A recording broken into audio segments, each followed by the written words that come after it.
Hello and good evening, Internet. Today, one of my friends asked me to share some idea on how to choose a first car. I know this is not something which is related to what we cover on this channel, but anyways, since it's a friend, you have to go one step extra to help them out, right? So this is regarding how to choose your first car. So, what's the difference between buying a car and buying a motorcycle? So when you say that you want to buy a car, right, it is basically a lifestyle choice. What I mean by a lifestyle choice is the moment you decide to buy a car, you automatically decide that you want to live your life a certain way. So the moment you choose to decide that you want to live your life a certain way, that basically means you will have a bigger house, which have bigger parking, you'll live in a better community where there is more accessibility, which means that rather than owning the car, the process of getting to own the car incurs a lot of expenditure than the deal about owning the car, right? So if you're living in another city than your hometown, right, then that practically puts you into the pressure of giving more rent, right? So that means that these are expenditures which you will incur just because you want to own a car, and that's fair, right? You want to own a car, so yeah, if you have all these feasibilities in your hand, then it makes perfect sense to buy a car at the right time and when you are in the right stage of your life. You would want to. And if you look at it in 1980s and 1990s, car was more of a luxury. But these days, car has more so has become a necessity. Like there is a lot of migration of people moving from one city to another for education, for work, for something or the other. You have the need to move people and goods from one place to another, where a car makes it perfectly for you to do all that at your convenience and at your pace. Right. So this is what a car helps you to do. But again, like a motorcycle, a car also comes in different varieties and different options. Right. But before we delve into the different kind of options, the different kind of features that you get, but how do you select a car? Right. So, in order for you to commit to the process of selecting a car, what is fundamentally required is you need to understand your requirements. Uh, the best example for that I would give, I know that it's not a very good example, but again, the X3, the BMW, which was advertised as a sports utility vehicle, the first sports utility vehicle, if I might add. The reason why X3 was advertised was because BMW at that time understood that people had practical problems. Like people had the requirement to take their kids to school. People had the requirements to have more boot space to travel, to enjoy as a family. So when you realize that this is what you want to do, but at the heart sits a driver who wants to race, right? The only way how you will deliver best of both worlds is by building a sports utility vehicle. And by the way, that is the proper definition of a sports utility vehicle. It's a car that you can take to a track to race. So whatever people try to sell, most companies try to push it as a sports utility vehicle. Most of them are not, right? So let's go. Let's take that as a this thing and let's get started. So if you look at it, uh, you have to know what it is that you want to do when you buy a car. And most often the case, what happens is you don't really understand, but you realize that there is a requirement for a car because you have a family and you want to explore this or you want to reach another life milestone in your life, right? So if that's the case and you really don't have an understanding of what you want to do with the car, I would suggest that either you start out by taking a second-hand car or renting out a car, right, for a day. You have various apps which allows you to do it. So you can choose to rent out the car. The moment you completely define what you do, then only it makes sense for you to enter into the market to buy. See, ideally, if you wanted to buy a car, and if you want to just buy a car because you simply want to buy a car, you can buy whatever car you want and live with the consequences. But the problem is, living with the consequences is not that easy. And that's exactly the point. See, if you have the affordability, you can even choose to buy a BMW.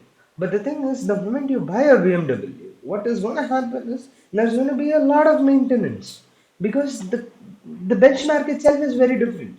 And if you cannot afford the maintenance, and if you can feel that it doesn't make sense, then it's not a car for you, right?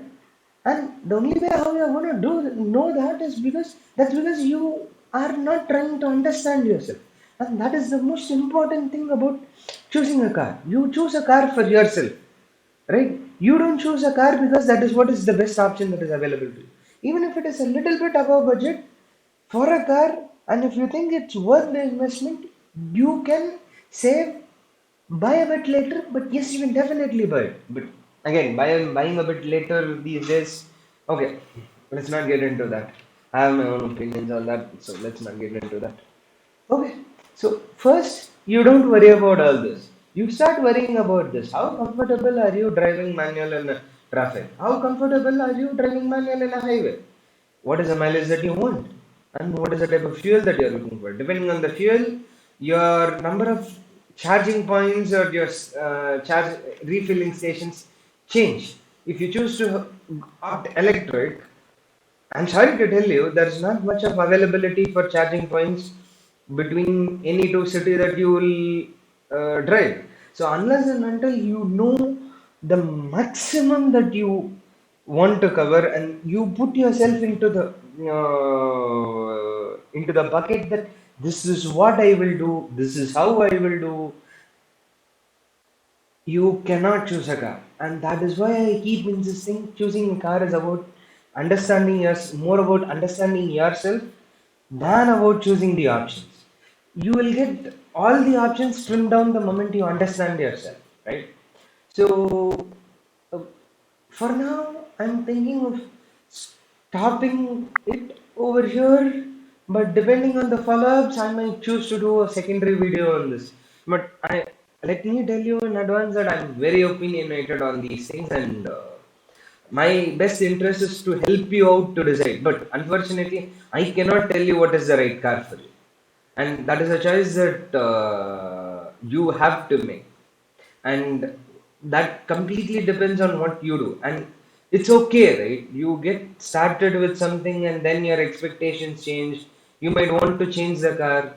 It's okay, it happens to everybody. And it is because of that reason only I strongly suggest that you try rentals and rentals and sorry, rent a car or try second hand before you make your purchasing decision, because once you explore those options you will really understand what it is. See, you might say renting a car these days is not cheap. It's 5,000 rupees per day. But look at it. Spending 15,000 rupees can save you from spending somewhere from 10 lakhs to 20 lakhs, right? When you look at it from that perspective, spending that 15K doesn't make a big difference. Or the best option is, if you have friends and if they are willing to borrow their car, do that. That's the best thing that you can do. That's the most cost effective option and the most practical option that I would suggest for anybody to do, because only when you live with a car you will understand what you use the car for. Until you live with it, you cannot decide. And that is why you will feel intimidated with all the options that is given, and your price will just keep bubbling up, right? The moment you go, you have an engine, you say automatic. The moment you say automatic, turbo will come in. Since because turbo comes in, they will charge you up of 3 lakhs more, and all sorts of things happen because of your choices, right? And you have to understand that without understanding yourself, you cannot clearly communicate to the sales guy uh, what you are looking for. And I know it's a very cool thing to do, go to a showroom, try different cars, get the experience, and then decide. But I'm practically telling you that is not going to help you decide. What's going to help you, that's going to give you more options and make you feel more confused. But what's going to help you decide is sit down, speak with the family, or try renting a car, going out, explore. That will help you decide. So this is just my humble suggestion. If you want to follow it in my footsteps, if you want to take my suggestion or not, is completely up to you. But then again, you do this. But I'll try to cover this in a four-part series because I don't want to give too much of information at the go and you know intimidate you again, because the more subsequent topics that I talk about, it will give it create more confusion. It will not give you clarity. So that's why I'm saying take your time to choose. You don't have to choose today. Obviously prices are rising, but that's anyways gonna happen, right? So you don't have to worry about it today. But when you want to choose a car that you'll not regret with. That is what I would say. When you buy, always choose something that you don't regret with. It's not worth it, right? So with this, I'll end today's this thing, and I'll catch you guys very soon. Bye bye.